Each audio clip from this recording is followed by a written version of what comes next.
السلام عليكم ورحمة الله تعالى وبركاته. يا للمفارقة العجيبة والغريبة بين الإنسان والحيوان.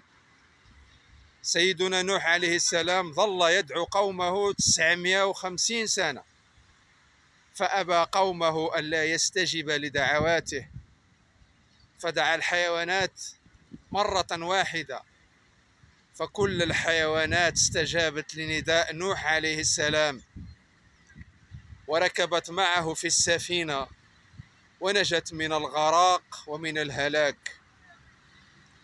هذه رسالة موجهة لك أيها السائق المهني في قطاع سيارة الأجرة في هذا الوطن الحبيب. فالفهم يفهم واللبيب بالإشارة يلتقط. تحياتي للحيوان الذي لبى النداء.